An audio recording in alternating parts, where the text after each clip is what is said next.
Ну что ж, друзья, продолжим. Я полностью высушила работу и удалила маскирующую жидкость. Теперь посмотрим на работу свежим взглядом. Вместе со светлыми участками работа выглядит совсем по-другому. И займемся мелкими деталями. Будем дорабатывать. Я предлагаю продолжить с маяка. Давайте намешаем полутень для маяка. Я беру прямо вот эти цвета, которые у меня уже есть на палитре, которые были в небо, добавляю немножко оранжевого, получается розоватый оттенок. И прикрываю полутон. Прямо по сухому. Я сразу же смачиваю, мою кисть и смачиваю. И размываю.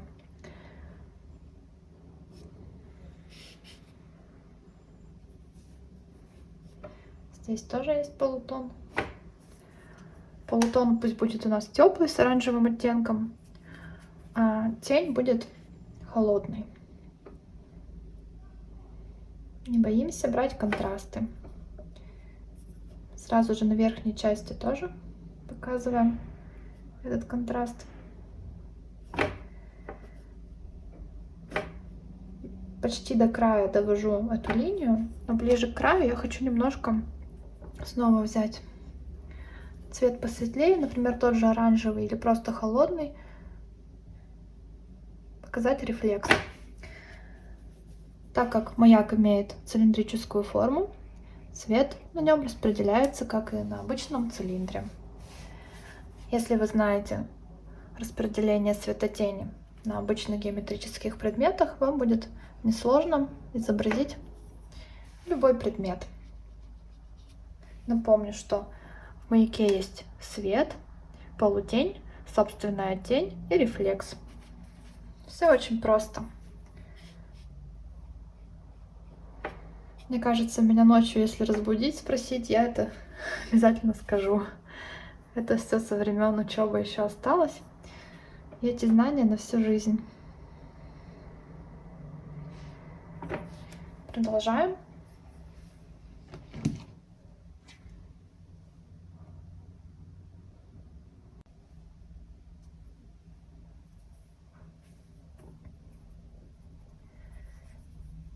Можно даже еще усилить собственную тень и чуть больше размыть границу. Вот эту.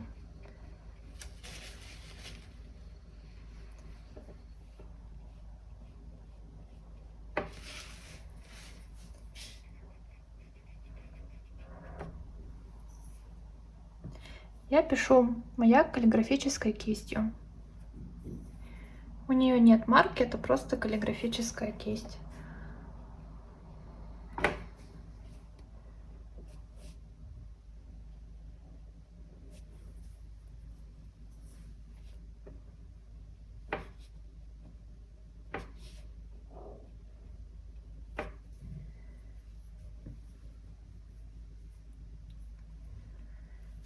Пока оставим маяк.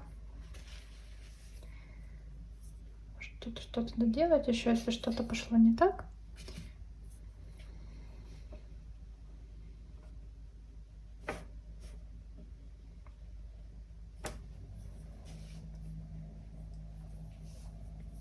Покажем сразу тень на вот этом здании.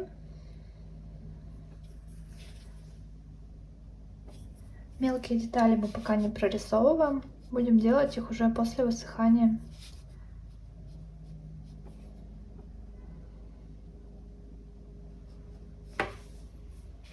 Здесь тоже.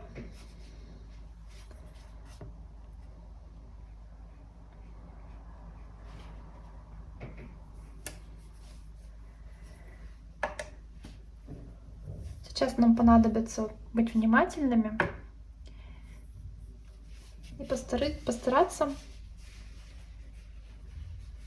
и постараться обобщать, выделяя главные элементы. Вот здесь вот есть такое интересное здание, и под ним тень. Можно это показать Мы с вами художники, мы должны уметь видеть главное, а второстепенные вещи упускать. Например, нам здесь не обязательно показывать каждое окошко. Можно все вот так вот взять и затонировать.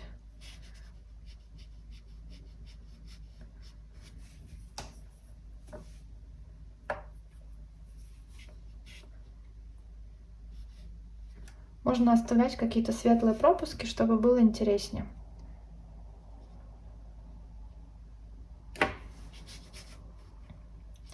Здесь у нас что-то находится. Какие-то постройки, какие-то причалы, палатки. Но мы точно не знаем, что это. И зрителю, в принципе, это знать не обязательно. Главное лишь показать, во-первых, контур, силуэт на фоне неба этих построек. Вот здесь вот что-то теплое есть. Можно прям смело добавлять оранжевый или вермиллион. У кого что есть, кто как видит. Здесь вот какая-то линия есть теплая на маяке на самом. Потом детали покажем чуть позже. Чувствую, что все еще не высохло. Здесь тоже вот так вот обойдем мачты.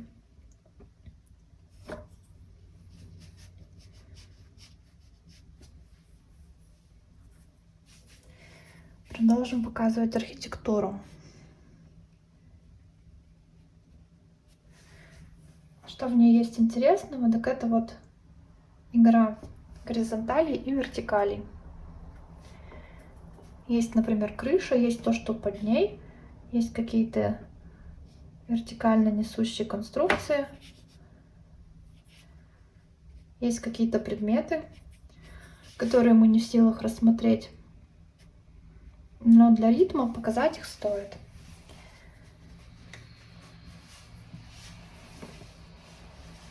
В этом, пожалуй, вся суть. Если мы просто закрасим все одним цветом, это будет определенная степень обобщения, но информации, возможно, будет не хватать.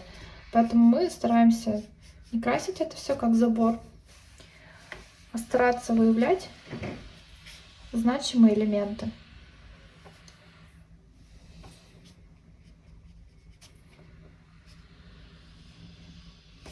Вот эту мачту мы с вами уже стерли. Можно было, наверное, ее и не стирать, раз мы тут еще прорабатываем. Но мне нравится обходить кистью такие детали еще.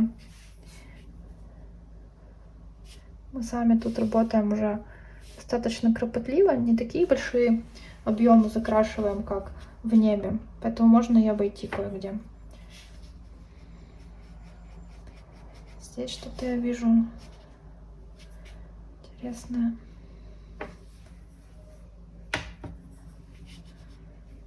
Допустим, теплый цвет. Много белого тоже оставлять нежелательно. Нужно соблюсти какой-то баланс. Вот у нас и яхточка пошла, а за яхтой какие-то крыши, какие-то объекты. А сама она контрастно смотрится по отношению к фону. Допустим, так. Тут я добавляю индиго, серую пейну. Какие-то точки.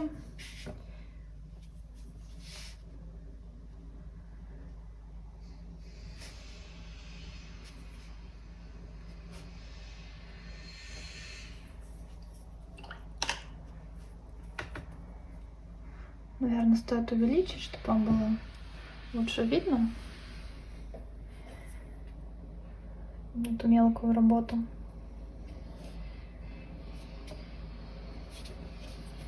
Если вы что-то где-то случайно закрасили, ничего страшного, мы потом это можем еще белилами восстановить.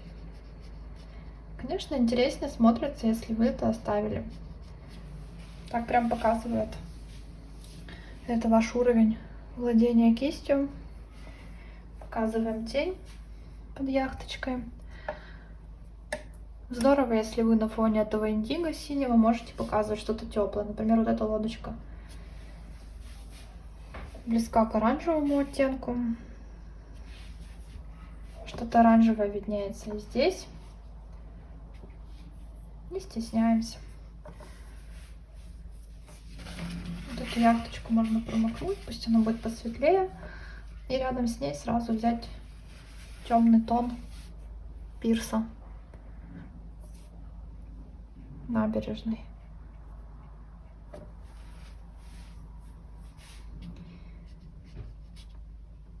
Отражение мы напишем чуть позже. Давайте разберемся сначала с этим. Обобщаем. Уже дошли до кораблика.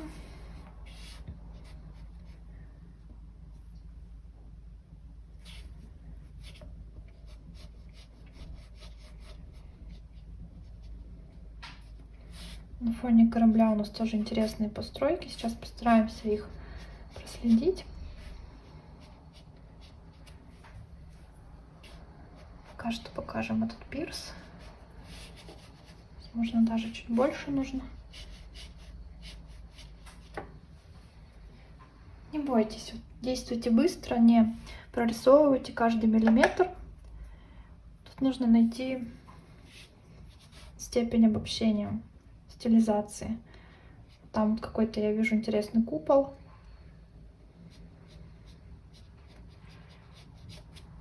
Покажем его. Потом все тоненькие линии будем проводить уже другой кистью лайнером. Пока что каллиграфическое удобнее будет нам работать.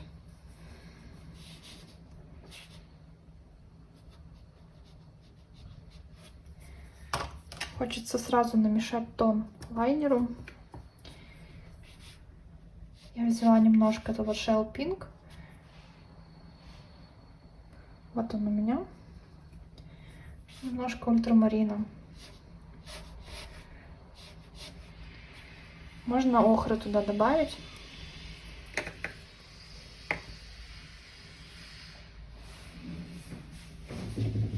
И затонировать.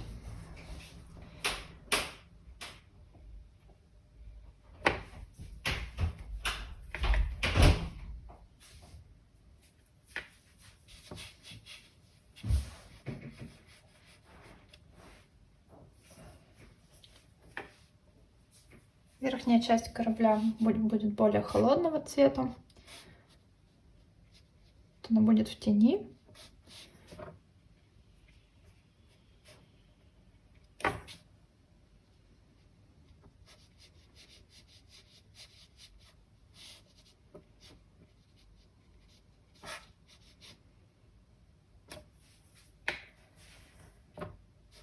Заметьте, да, я не прорисовываю каждый миллиметр. Возможно, что-то где-то и не похоже.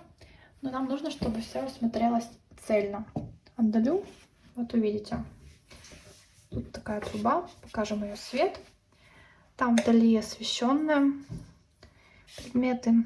Какие-то оранжевые просветы покажем. Столбики, допустим, оставим такими, какие они есть. Где-то, если ярко, можно промокнуть. Какие-то оранжевые элементы теплые. И холодный пирс. Променад. Что там расположено? Относительно кораблика. Прямо больше индиго хочется показать. Глубокий цвет.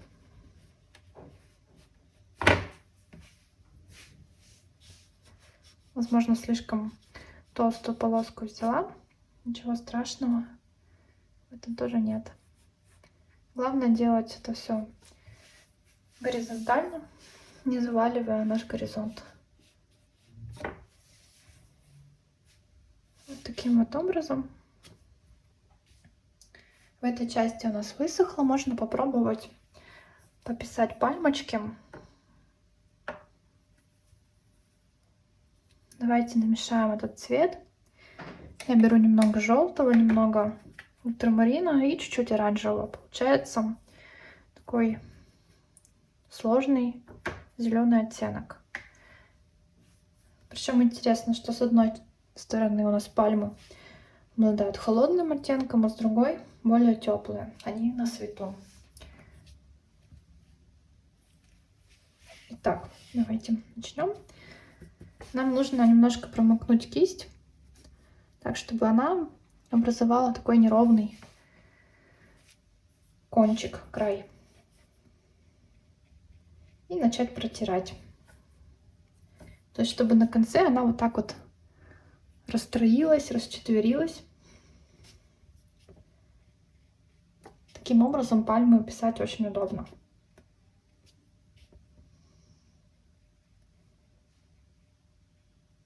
Можно прямо поверх мачты, если что, потом восстановим. Можно обойти, если у вас получается. Там, где у нас в тени пальмочки, больше ультрамарина добавляем.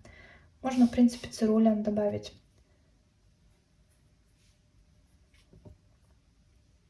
Если кисть стала слишком сухой, смачиваем, она по-прежнему остается такой формы, все в порядке. И смотрим внимательно на референс, на характер пальм. Если у вас сразу не получается на работе, лучше потренироваться на отдельном листочке. Вот и на фоне маяка появляются пальмы. Главное не делать их одинаковыми, жесткой конфигурации. Лучше оставить некую небрежность, недосказанность, легкость, как будто вы написали их двумя мазками. Когда вы, бывает, прорисовываете 3 часа работу, это тоже видит зритель, и она такая получается немного вымученная. Нет такой легкости акварели, которую мы ценим. Поэтому учитесь минимальными средствами добиваться максимального эффекта. Вот потеплее уже пальмы пошли. Здесь хочется добавить больше оранжевого в них. Не стесняйтесь. Какие-то они будут темнее, какие-то светлее, какие-то ниже, какие-то выше. Чем интереснее этот ритм будет, тем лучше.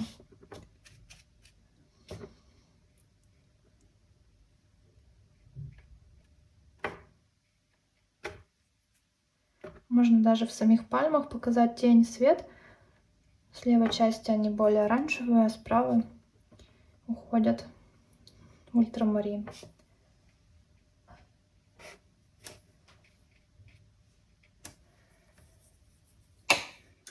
Давайте возьмем кисть лайнер, намешаем оранжевый плюс ультрамарин и будем проводить с вами какие-то интересные линии, стволы пальмочек.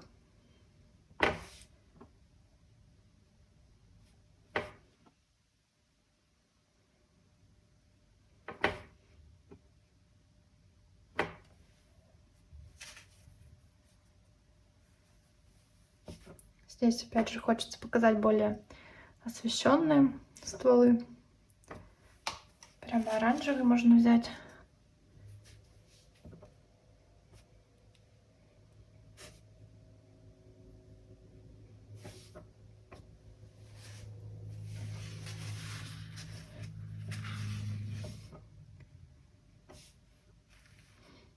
Здесь оранжевая теплая мачта, я прямо вижу на референсе. Почему бы ее не сделать такой? Какие-то определенные трубы, провода. Увеличьте, чтобы посмотреть внимательно, куда что идет, к чему относится. Из корабля у нас идут интересные вещи. Вот такая наклонная мачта есть. Поддержим этот ритм. Вторая мачта.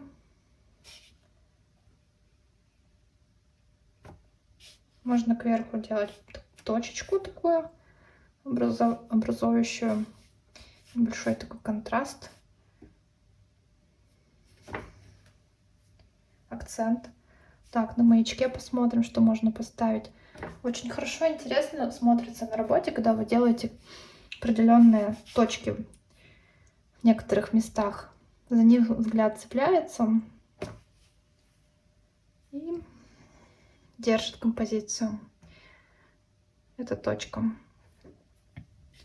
Тут я вижу на маяке что-то теплое. Дверь тут есть. Заграждение. Вот здесь я показала темную сторону с помощью холодного цвета, а вот здесь хочется с помощью оранжевого. Такой вот даже в линии получился градиент. Здесь тоже это есть.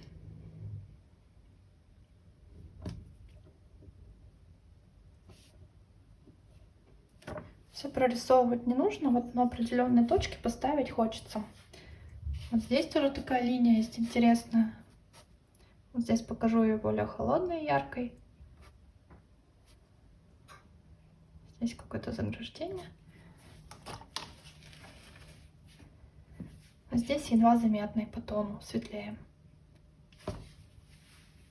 Таким вот образом. Здесь сбоку интересная такая тоже вещь. Смотрится замечательно. И вот такие вот линии создают как раз интересные эффекты в работе. Но нужно их уметь ставить и уметь их видеть.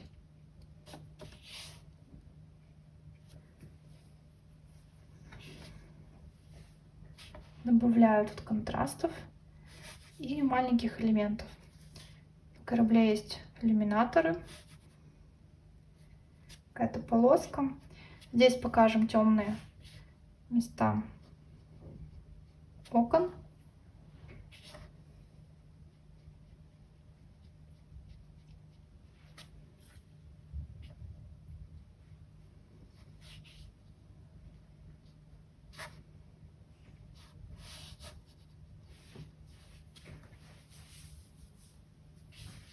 На яхточке тоже здесь есть такие элементы.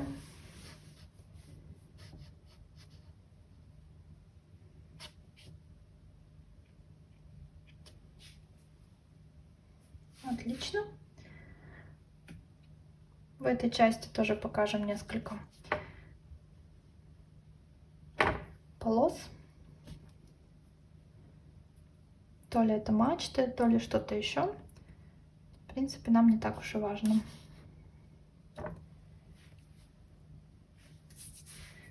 Такая еще линия есть.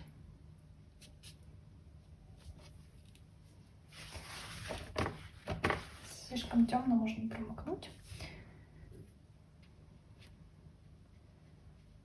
И нам останется написать отражение.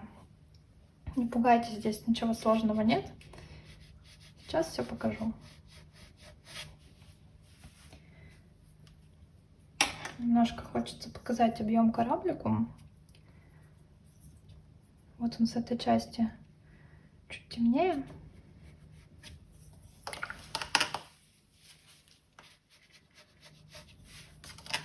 Можно размыть.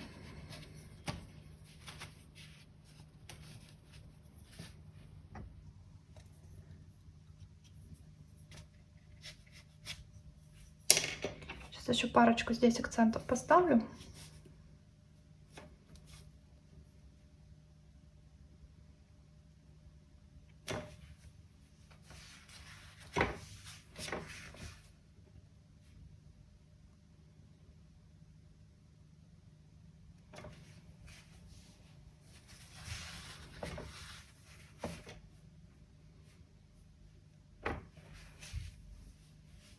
Отлично.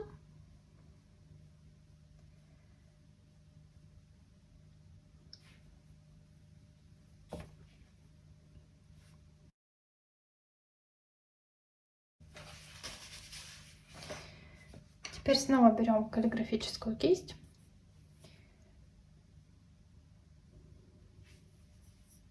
Постараемся сделать отражение. Давайте выполним его по-сухому. Намешаем цвет. Давайте вновь возьмем оранжевый ультрамарин, немного бордового.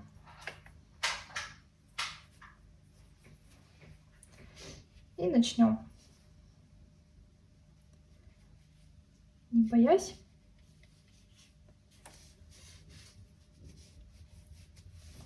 Если мы видим, допустим, оранжевый объект сверху, то пишем отражение, вписываем туда этот цвет. Можно развернуть руку таким образом, чтобы штрихи получились горизонтальные. И начать буквально штриховать, но с помощью краски.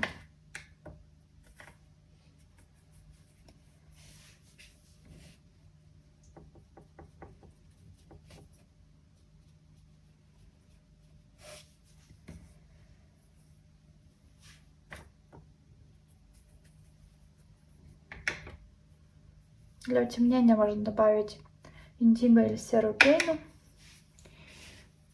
Отражение должно быть достаточно темным.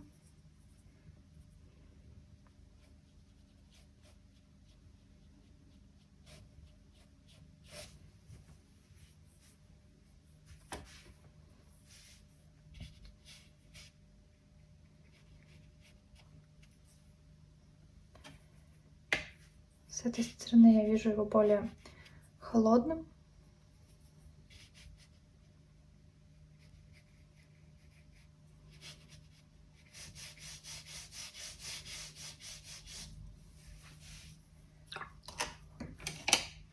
Чтобы штриховка шла лучше, можно смочить рядышком.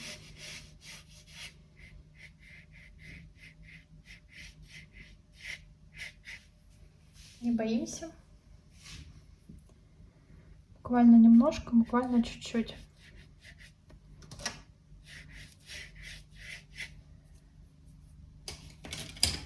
Все-таки хочу я немножко смочить, чтобы не было жестких границ.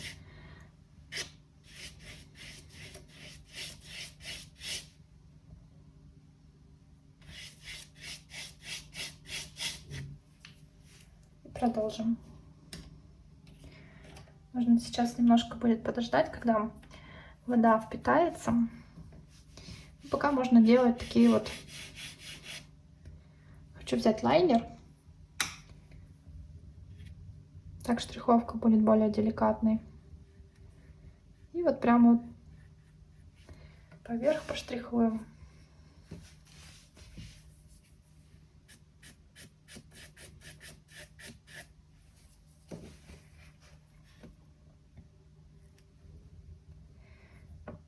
Сделаем отражение мачточек.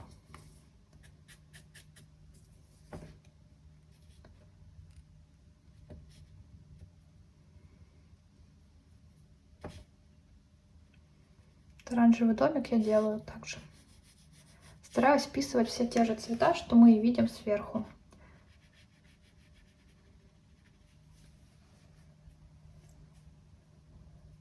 Маяк.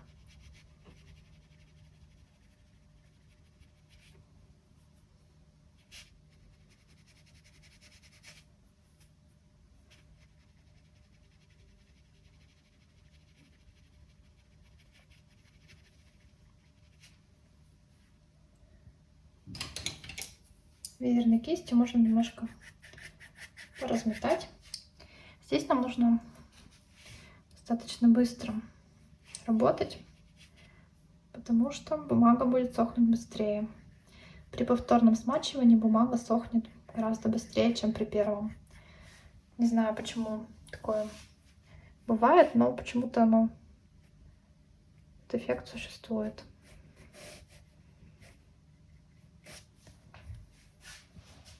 Размываем. Можно даже вот этой кистью немножко вот так вот подобавлять размытием. Делаем тень под лайнером.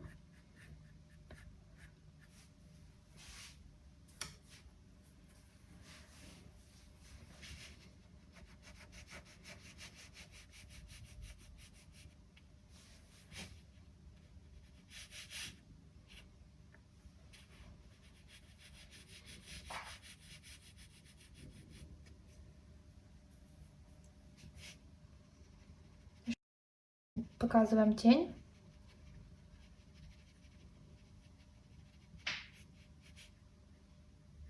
Больше горизонтальных линий.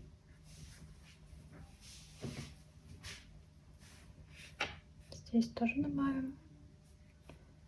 Много не надо. Но нам нужно показать, что это водная гладь. Мачточки тоже отражаются.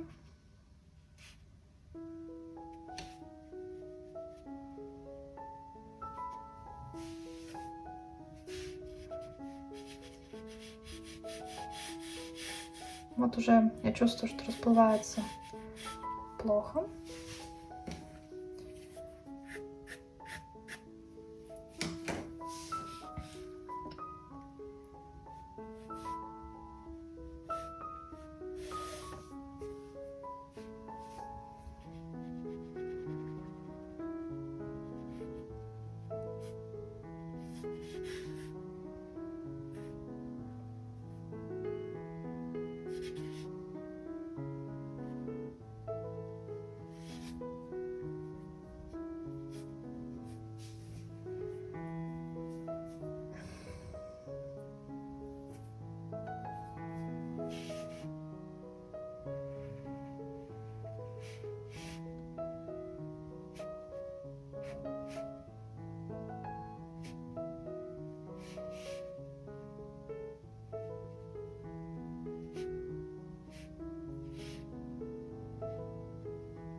Таким вот образом добавляем уже по сухому каких-то линий, где это требуется. Обязательно старайтесь соблюдать горизонтали.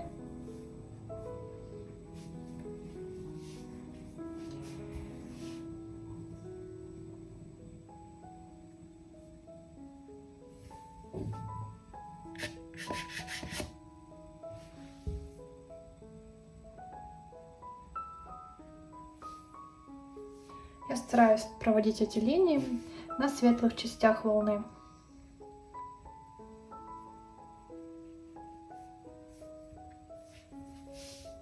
Отлично. Если хотите, можно добавить немножко еще жизни в работу, добавить птичек. Куда-то в небеса их поставить, несколько галочек.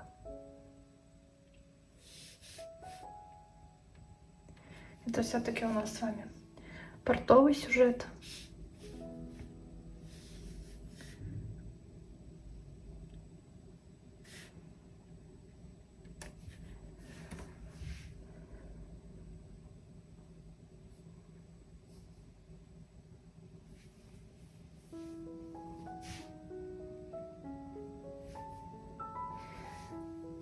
Еще несколько птичек. Вот здесь вот у меня какая-то точечка образовалась, можно ее замаскировать птичками.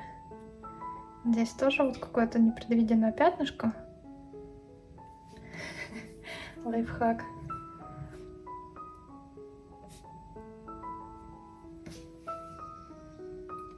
Смотрите на работу внимательно, где это требуется. А где нет требуется, стоит уже остановиться. Где видите пустые места и хочется обратить внимание на это место.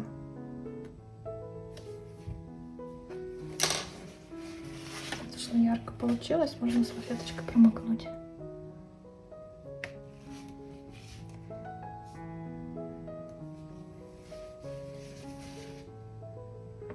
Буквально точечки.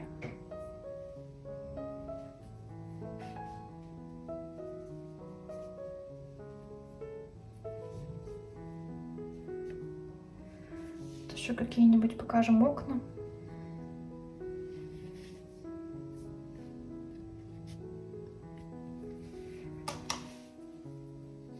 Вот эту сторону мачты можно утемнить чуть-чуть, показать объем. У мачты появился и свет, и тень.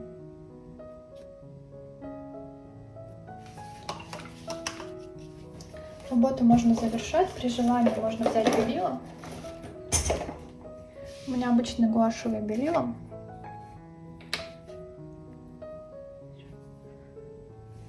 И что-то показать немножко. Например, вот эту мачту отражается. Я там наносила маскирующую жидкость, но она все равно получается толще, чем если бы мы с вами лайнером проводили какие-то отражения.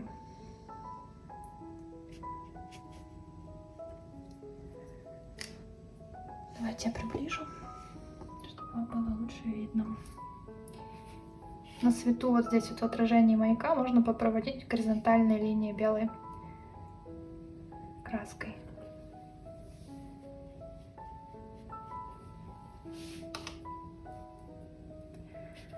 Вот здесь вот тоже что-то такое светлое есть над. Почему бы не сделать еще и в отражении тоже? Буквально какие-то точечки. А работа становится более живая, реалистичная. Что-то вот здесь вот есть вертикально. Покажем это и здесь.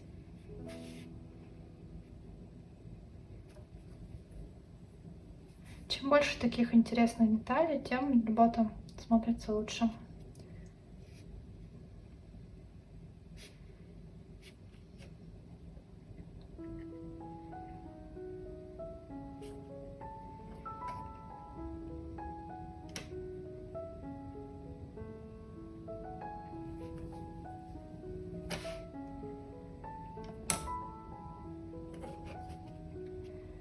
Белое здание, вот это тоже можно показать.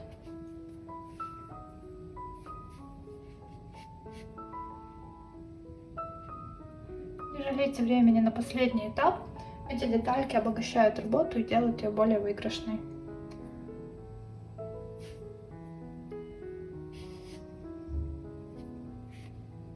Здесь вот если какие-то мачты вы закрасили, можно смело показать.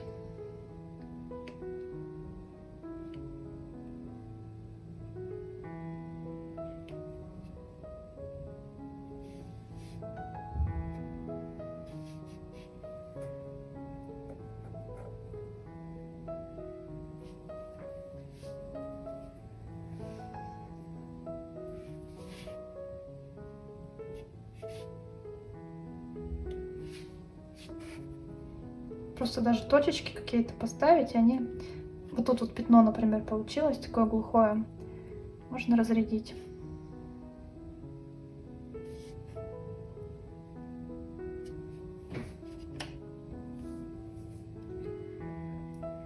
Сделала отражение под яхтой.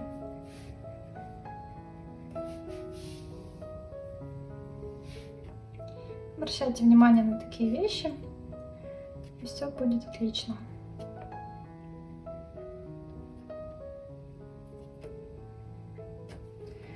Я думаю, что работу можно завершить. Вот такая работа у нас с вами получилась. Вот такой закат. Здесь мы с вами поработали аж с двумя референсами, научились брать композицию из одного референса и цветовую гамму из другого. Также мы научились с вами работать с деталями, показывать интересные моменты в архитектуре и создавать, конечно же, атмосферу. Ну что ж, встретимся в новых уроках. Спасибо за внимание и удачи! Отмечайте обязательно свои работы хэштегом CNasty Lessons.